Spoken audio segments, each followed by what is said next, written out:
Hi Wangshan family, welcome back. Let's start our new chapter. वांगजी को अपने घर में देखकर विंग पहले से ही शॉक हो चुका था, पर क्योंकि वांगशियान पास ही में सोया हुआ था, इसीलिए विंग ने बिना किसी आर्ग्यू के पहले तो खुद को फ्रेश किया और बाद में वो खुद रूम से वांगजी के साथ बाहर निकल गया। रूम से बाहर निकलते ही विंग वांगजी से सवाल पूछ ही रहा था, तभी पीछे से शुयांग और शाओ शिनचैन की आवाज ने उसे मैनिपुलेट कर दिया। विंग ने जैसे ही उन दोनों को देखा, उसके फेस पर स्माइल आ गई। शुयांग और शाओ शिनचैन दोनों भी विंग के पास आए और शाओ शिनचैन ने आगे बढ़कर विंग के फेस पर अपने हाथ को प्यार से रखते हुए उसे अपनी सॉफ्ट वॉइस में पूछा, बाओबे, क्या तुम्हारी इंजरी ठीक है अब?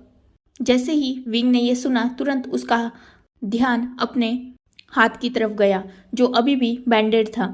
विंग ने शाओ शिनचैन की तरफ नोट करते हुए कहा, हाँ, अब दर्द नहीं हो रहा।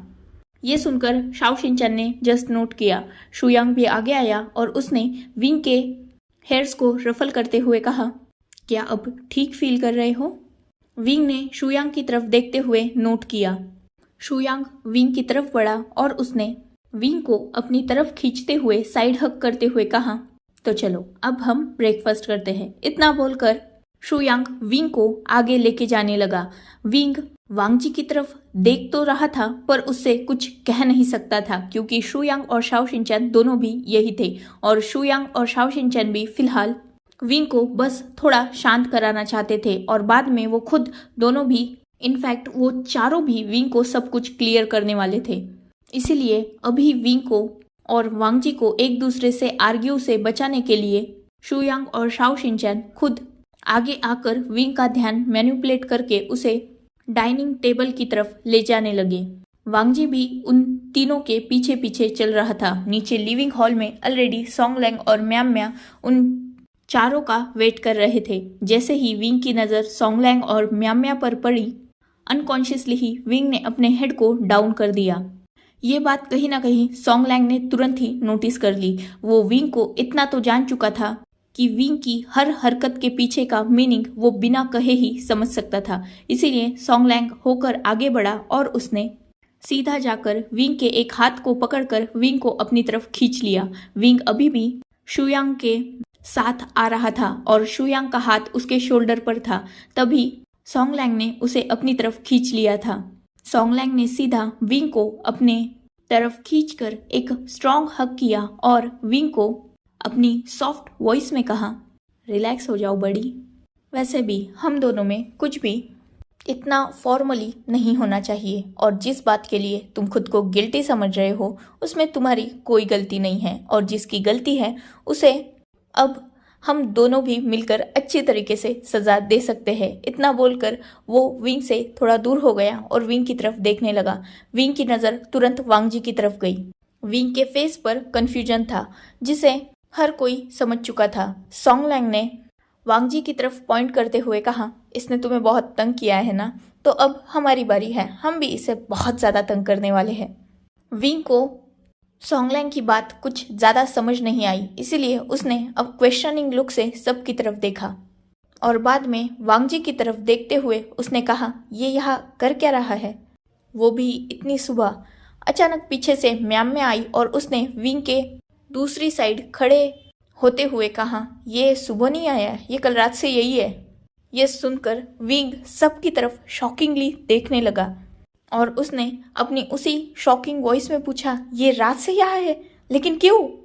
इतना बोलकर वो शुयांग की तरफ देखने लगा, क्योंकि वो जानता था कि शुयांग ही एक ऐसा पर्सन है जो इतना स्ट्रॉन्ग डिसीजन ले सकता है, वो भी विंग के लाइफ के रिगार्डिंग। इन चारों में विंग सबसे ज़्यादा करीब शाओ शिनचैन के था। शाओ शिनचैन एक ऐसा पर्सन था जो विंग को हर डिसीजन में सपोर्ट करता था, पर शुयांग विंग के लिए एक फादरली फिगर था जिसे विंग एडमायर भी करता था, उसकी बहुत ज़्यादा रिस्पेक्ट भी करता था, उससे हद से ज़्यादा प्यार भी करता था, साथ ही उससे डरता भी था। शाओ शिनचैन विंग के लिए जो भी डिसीजन लेगा वो विंग के बारे में सोच कर लेगा।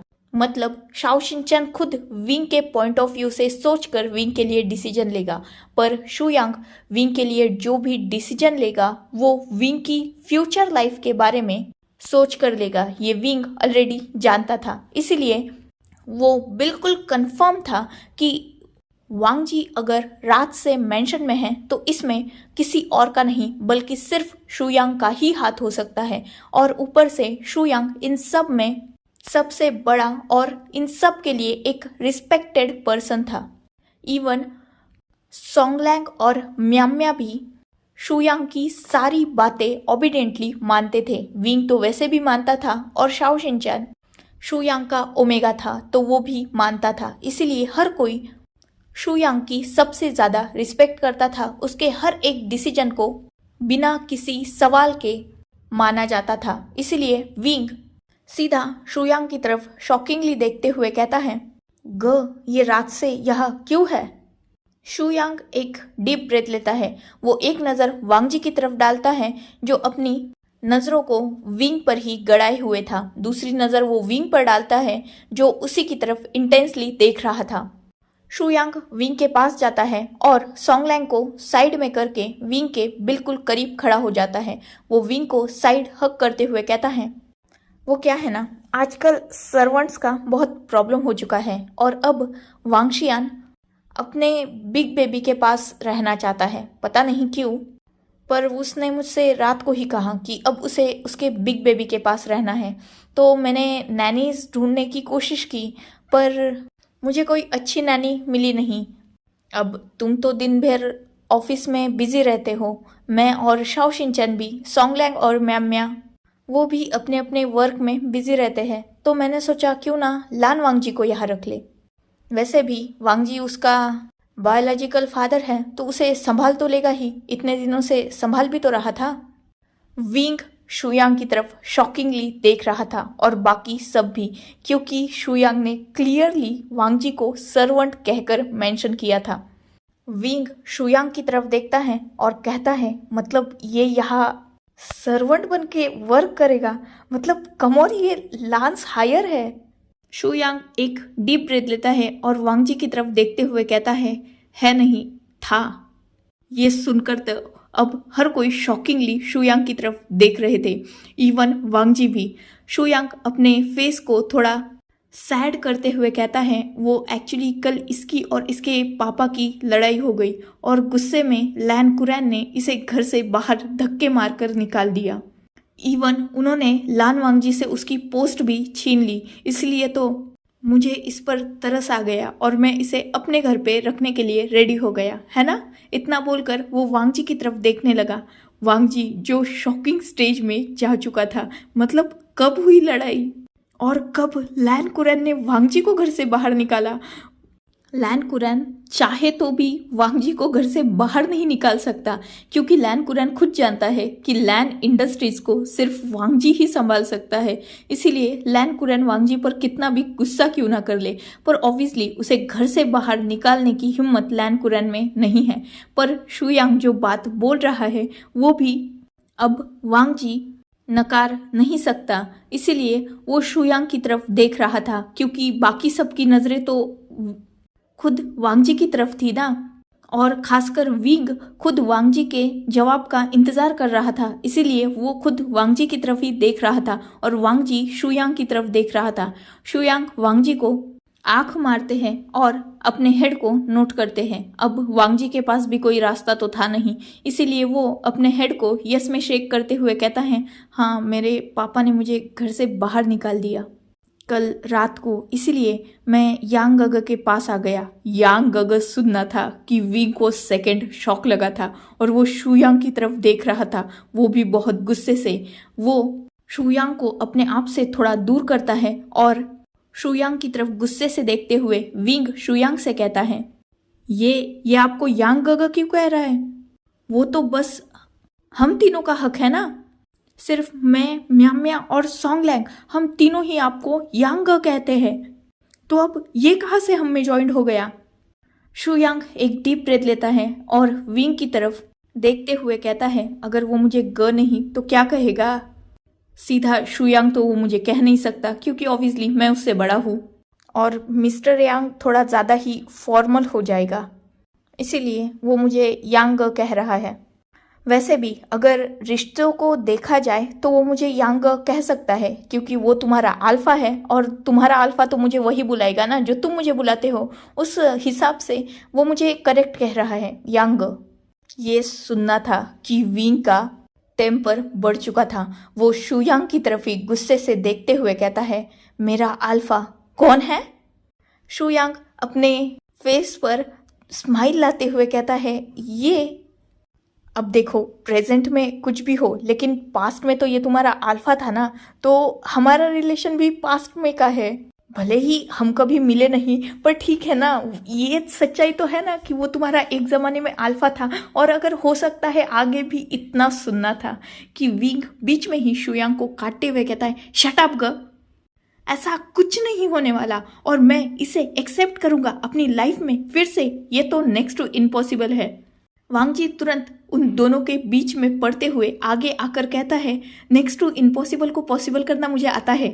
ये लाइन वांगजी ने इतनी फास्टली कही थी कि हर किसी का ध्यान अब वांगजी की तरफ चला गया था और विंग वांगजी को गुस्से से घूर रहा था। शुयांग, शाओ शिनचैन, सॉन्गलैंग और म्याम्या चारों भी साइलेंटली हंस रहे थे। वांगजी उन चारों की भी इंटेंस नज़रें अपने ऊपर फील कर सकता था। मतलब विंग वांगजी को इंटेंसली घूर रहा था पर बाकी चारों भी वांगजी की तरफ स्माइली फेस से देख रहे थे और बार बार वो विंग की तरफ ही बीच बीच में देख रहे थे क्योंकि अब हर कोई जानता था कि विंग का ब्लास्ट होने का टाइम आ चुका है। विंग आगे आता है और वो वांगजी की तरफ गुस्से से देखते हुए कहता है, कुछ भी इम्पॉसिबल पॉसिबल नहीं होने वाला और जिन चीज़ों का तुम ख्वाब देख रहे हो ना वो तो बिल्कुल नहीं होने वाला। ये मेरा मेंशन है इसलिए निकलो यहाँ से।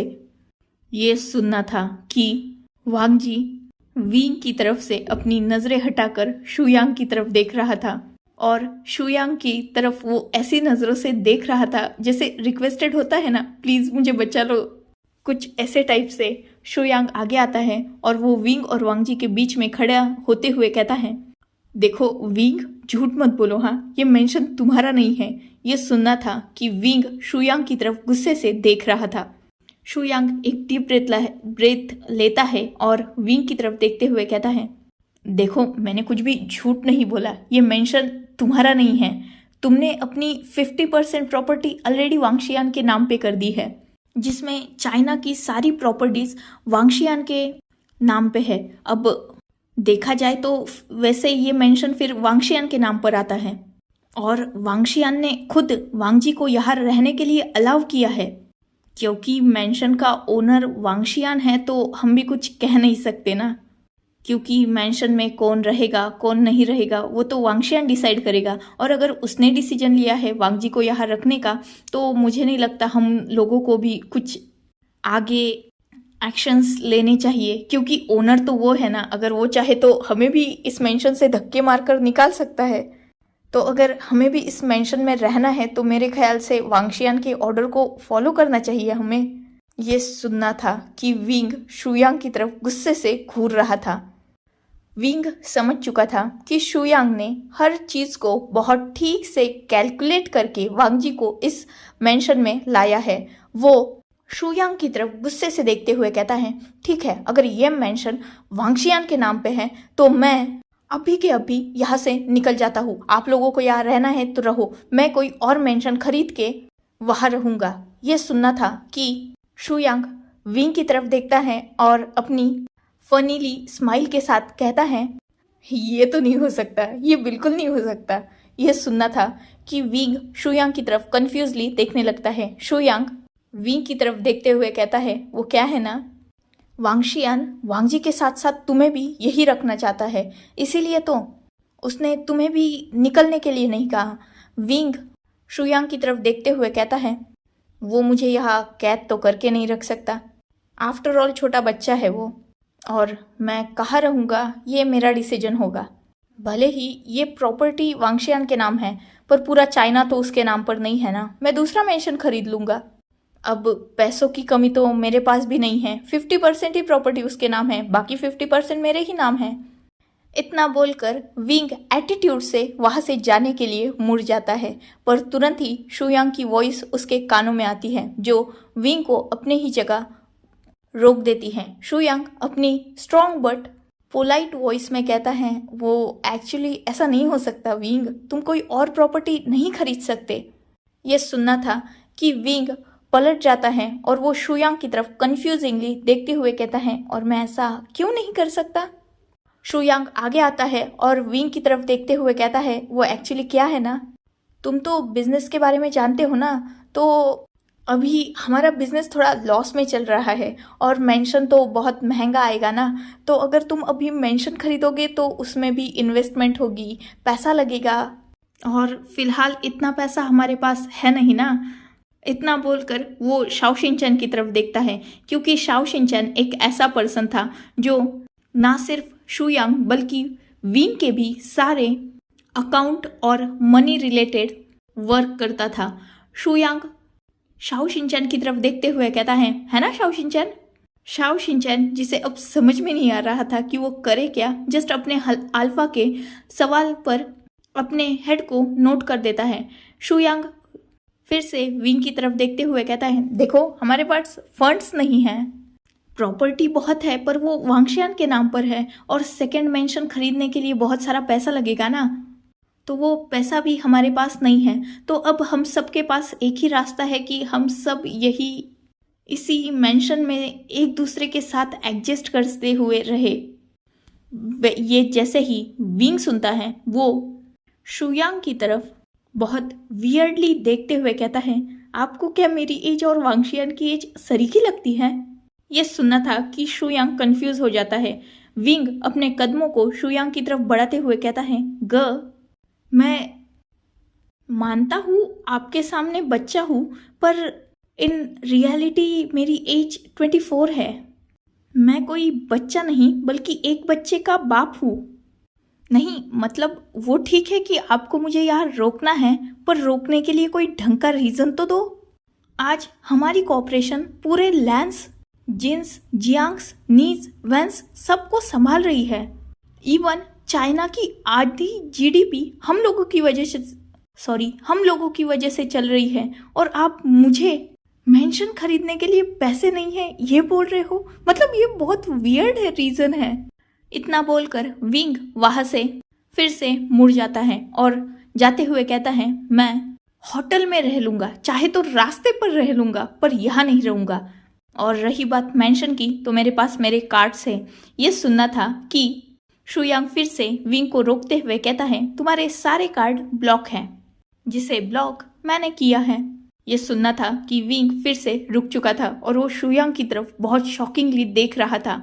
शुयांग अपने फेस पर स्माइल लाते हुए विंग की तरफ अपने कदमों को बढ़ाते हुए कहता है, वो क्या है ना, तुम अभी भी बच्चे ही हो, भले ही एक बच्चे के बाप हो, पर मेरे सामने बच्चे ही हो, और तुम आज भी जो कार्ड्स यूज करते हो वो मेरे हैं। जो भी मनी भी तुम्हें रेगुलर बेसिस पे यूज करने के लिए मिलता है वो भी मैं तुम्हें प्रोवाइड करता हूँ एज योर पॉकेट मनी। जो वर्क तुम करते हो, जिसकी सैलरी की मैं तुम्हें पे करता हूँ, वो कार्ड भी फिलहाल मेरे पास है। तुम्हारे पास सिर्फ मेरा ही एक ब्लैक कार्ड है जो मैं ऑलरेडी ब्लॉक करवा चुका हूँ, तो अब तुम्हारे पास कोई भी पैसा नहीं है। और रही बात मेंशन में रहने की, तो हाँ ये बात सच है कि मैं तुम्हें मेंशन में रोकना चाहता हूँ, और अब जब ये क्लियर हो ही चुका है कि मैं तुम्हें रोकना चाहता हूँ, तो तुम भी जानते हो तुम चाहकर भी इस मेंशन से बाहर तो नहीं जा सकते। तो चुपचाप अंदर जाओ, फ्रेश हो और अपनी ऑफिस जाने के लिए रेडी हो जाओ, वरना मेरा गुस्सा तो तुम जानते ही हो ना। उससे पहले हमें ब्रेकफास्ट भी करना है। तो आर्ग्यू खत्म हो गई और ये फैसला हो गया कि वांगजी और विंग दोनों भी इसी मेंशन में हम चारों के साथ रहेंगे, इवन पांचों के साथ, क्योंकि वांगशियान भी तो हमारे साथ ही रहेगा ना। तुम्हारे कार्ड सारे ब्लॉक्स होंगे और तुम्हें जो भी मनी लगेगा अब से तुम्हें वो मेरे पास या शाओ शिनचैन के पास मांगना होगा। बाकी कोई और पर्सन तुम्हें मनी प्रोवाइड नहीं कराएगा। और ये मेरा ऑर्डर है। अगर किसी और ने मेरी ऑर्डर के खिलाफ जाकर तुम्हारी हेल्प करने की कोशिश की तो उस पर्सन को बाद में फ्यूचर में मुझसे सामना करना पड़ेगा। इतना तो मेरी फैमिली पर हक है कि मैं तुम पांचों के, इनफैक्ट अब तुम्हारे 6 पर्सन की लाइफ का डिसीजन ले सकता हूँ। अब वांगजी भी हम लोगों की लाइफ का पार्ट है। इसीलिए शाओ शिनचैन, सॉन्गलैंग, म्याम्या, विंग, वांगशियान और वांगजी, इन 6 पर्सन पे मैं अपना ऑर्डर चला सकता हूँ, खासकर तुम पर, क्योंकि तुम तो मेरे बेटे हो ना। तो अब चुपचाप ब्रेकफास्ट करो और अपने वर्क के लिए निकलो। इतना बोलकर शुयांग पीछे पलटता है, सबकी तरफ देखते हुए कहता है, ब्रेकफास्ट टेबल पे चलो जल्दी, वो भी बिना किसी आर्ग्यू के। इतना बोलकर शुयांग ब्रेकफास्ट टेबल की तरफ जाने लगता है। विंग शुयांग से आर्ग्यू करने भी वाला था, तभी उसने खुद को रोक लिया, क्योंकि शुयांग के ऑर्डर के आगे किसी की भी नहीं चलती। विंग एक डीप ब्रेथ लेता है और वांगजी को गुस्से से घूरते हुए शुयांग के पीछे पीछे चला जाता है। अब वहां शाओ शिनचैन, सॉन्गलैंग, म्याम्या और वांगजी, ये चारों बचे हुए थे। शाओ शिनचैन वांगजी की तरफ थोड़ा गुस्से से देखते हुए कहता है, शुयांग ने पहली बार हम पांचों को छोड़कर किसी और को हम लोगों में ऐड किया है और अब वो तुम्हें हमारी फैमिली में इंक्लूड कर चुका है। इसीलिए कोई भी गलती मत करना, क्योंकि अगर तुमने कोई भी गलती की तो उसकी सज़ा तुम्हें बहुत कड़ी मिलेगी। शुयांग तुम्हें अब तक सपोर्ट कर रहा है, इसका गलत मतलब बिल्कुल मत निकालना, क्योंकि हम चारों भी शुयांग के ऑर्डर के आगे नहीं जा सकते। इसीलिए तुम्हें इस मेंशन से निकाल नहीं सकते। पर जिस दिन शुयांग की सटक गई ना, वो तुम्हें इस मेंशन से या विंग की लाइफ से ही नहीं बल्कि चाइना से भी धक्के मारकर निकाल देगा। तो विंग को हैप्पी रखो और इससे शुयांग ऑफेंड नहीं होगा। वो तुम्हारा साथ दे रहा है, इसलिए खुश मत हो, क्योंकि अगर वो गलती से भी गुस्सा हो गया ना तो उसका डेंजरस रूप जो तुम देखोगे उसे तुम सह नहीं पाओगे। इतना बोलकर शाओ शिनचैन वहां से डाइनिंग रूम की तरफ निकल जाता है। साथ ही म्याम्या और सॉन्गलैंग भी शाओ शिनचैन के पीछे पीछे चले जाते हैं। वांगजी भी एक डीप ब्रेथ लेता है और उन सबको ज्वाइन करता है। अब वो सब डिनर टेबल पर बैठे हुए थे। सबको अपना अपना ब्रेकफास्ट सर्व कर दिया गया था। वांगशियान अभी भी रूम में था और वो सो रहा था। वही विंग कभी शुयांग को तो कभी वांगजी को घूर घूर कर देख रहा था। ये दोनों भी ऑलरेडी जानते थे कि विंग उन दोनों को घूर रहा है, पर ना कोई शुयांग रिएक्ट कर रहा था ना वांगजी। इवन वांगजी तो अपने सर को अपने प्लेट में गड़ा कर खाना खा रहा था। वही शुयांग जो नॉर्मली टेबल पर रिएक्ट कर रहा था, वही विंग वो अपने खाने को बहुत बुरी तरीके से मसल रहा था और कभी वांगजी और कभी शुयांग की तरफ गुस्से से देख रहा था। शुयांग जब बहुत देर तक विंग को इग्नोर करता है, फिर भी विंग अपना खाना भी नहीं खाता और उन दोनों को घूरना भी बंद नहीं करता, तब शुयांग विंग की तरफ देखते हुए अपनी बॉसी वॉइस में कहता है, घूरना बंद करो, हम दोनों को भी पचेगा नहीं, साथ ही उस खाने का मर्डर करना भी। चुपचाप खाना खाओ और अपने ऑफिस के लिए निकलो। तुम्हारे घूरने से ना वो यहाँ से निकलने वाला है ना मेरा फैसला बदलने वाला है। विंग एक डीप ब्रीथ लेता है और अपने खाने की तरफ कंसंट्रेट करने लगता है, क्योंकि वो जानता था कि शुयांग अगर गुस्सा हो गया तो विंग की तो वैसे भी खैर नहीं और वो अभी शुयांग से पनिशमेंट बिल्कुल भी नहीं ले सकता। इसलिए वो शांति से अपना खाना जबरदस्ती खाने लगता है। ये सब अभी अपना ब्रेकफास्ट कर ही रहे थे, तभी उन सब के कानों में एक प्यारी सी वॉइस आती है, गुड मॉर्निंग। ये वॉइस किसी और की नहीं बल्कि वांगशियान की थी, जो स्टेयर्स से नीचे की तरफ आ रहा था। वो पूरी तरीके से फ्रेश हो चुका था और बहुत प्रिटी लग रहा था। जैसे ही वांगजी वांगशियान को देखता है, वो तुरंत उठ जाता है और वांगशियान को अपने गोद में उठाकर टेबल की तरफ लेके आता है। वो वांगशियान को खुद अपनी लैप में बिठाता है और सर्वेंट वांगशियान के लिए भी खाना सर्व करने लगते हैं। सब वांगशियान की तरफ देखते हैं और उसे बहुत प्यार से कहते हैं गुड मॉर्निंग। वांगशियान सब की तरफ देखकर स्माइल करता है और लास्ट में उसकी नज़र विंग पर जाती है, जो वांगशियान की तरफ भी थोड़ा गुस्से से देख रहा था। वांगशियान कहीं ना कहीं अपने बिग बेबी का ये रिएक्शन समझ सकता था, इसीलिए वो विंग की तरफ बहुत प्रिटीली पाउट करते हुए कहता है good morning my big baby, कैसे हो आप। विंग जो ऑलरेडी सुबह की बात से गुस्सा था, वो वांगशियान को कोई भी जवाब नहीं देता और अपना खाना फिर से खाना स्टार्ट कर देता है। ये देखकर वांगशियान को बहुत ज़्यादा बुरा लगता है और वो तुरंत अपने फेस को सैड बनाकर शुयांग की तरफ देखने लगता है। ऑब्वियसली वांगशियान खुद भी जानता था कि अगर उसका बाप किसी से डरता है तो वो है शुयांग, इसीलिए वो शुयांग की तरफ ही देख रहा था। शुयांग विंग की तरफ गुस्से से देखता है और कहता है बच्चे ने तुमसे कुछ कहा है, उसका आंसर कौन करेगा। शुयांग ने ये बात थोड़ा गुस्से में कही थी, इसीलिए विंग एक नज़र शुयांग की तरफ देखता है और दूसरी नज़र वांगशियान पर डालकर कहता है गुड मॉर्निंग, मैं ठीक हूँ। इतना बोलकर वो फिर से अपने खाने को खाना स्टार्ट कर देता है।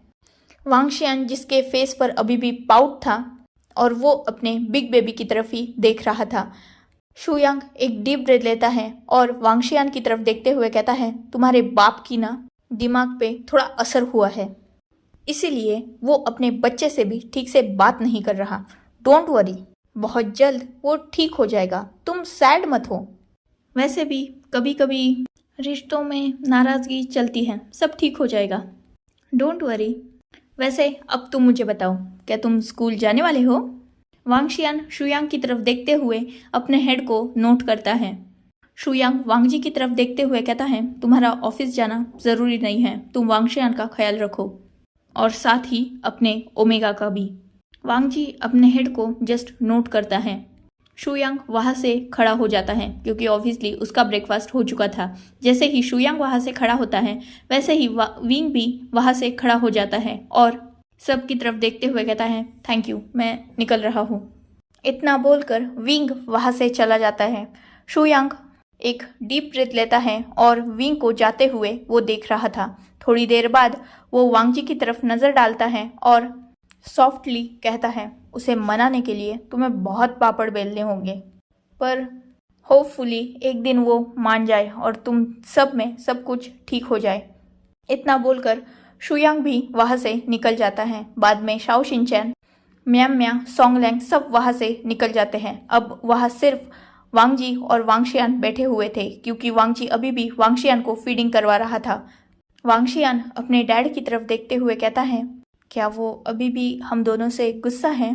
वांगजी एक डीप ब्रेथ लेता है और अपने बेटे के सिर पर हल्का सा पैट करते हुए कहता है हम दोनों ने भी गलतियाँ की है ना, इसीलिए वो थोड़ा गुस्सा है, पर बहुत जल्द वो ठीक हो जाएगा। वैसे भी यांग है ना हमारी हेल्प करने के लिए। वैसे एक बात बताऊं, तुम्हारा ये बिग बेबी यांग से इतना डरते क्यों है। ये सुनना था कि वांगशियान के फेस पर स्माइल आ जाती है। वो वांगजी की तरफ देखते हुए कहता है आपको पता नहीं यांग बहुत खतरनाक पनिशमेंट देते हैं और उन पनिशमेंट से बिग बेबी बहुत ज़्यादा डरते हैं। वांगजी थोड़ा क्यूरियस हो जाता है और वो वांगशियान की तरफ देखते हुए कहता है कैसी पनिशमेंट्स। यह सुनना था कि वांगशियान स्माइल करते हुए वांगजी की तरफ देखते हुए कहता है एक बार बिग बेबी ने पता नहीं कुछ गलती की, वो गलती तो मुझे नहीं पता, पर शुयांग को गुस्सा आ गया और यांग ने उन्हें पूरा दिन मुर्गा बना के रखा था। और एक बार जब बिग बेबी ने यांग की कोई बात नहीं मानी तो यांग ने पूरे घर को क्लीन करने की पनिशमेंट दी थी। एक बार बिग बेबी को लगातार 7 घंटे ट्रेडमिल पर दौड़ना पड़ा था। ये बोलकर वो हंसने लगता है। वांगजी के भी फेस पर स्माइल आ चुकी थी, पर वही कोई और था जो गुस्सा हो चुका था। वो कोई और नहीं बल्कि विंग था जो रेडी होकर नीचे आ चुका था और वांगजी और वांगशियान की सारी बातें सुन रहा था। वांगशियान वांगजी को आगे बताते हुए कहता है एक बार तो यांग ने बिग बेबी को पिग का ड्रेस पहना दिया था और पूरा दिन बिग बेबी वो पिग का ड्रेस पहनकर पूरे ऑफिस में घूम रहे थे और जब उन्होंने वो ड्रेस उतारने की कोशिश की थी ना, तब यांग ने उन्हें और डांटा था। आपको पता है उस दिन बिग बेबी का कितना मजाक उड़ा था।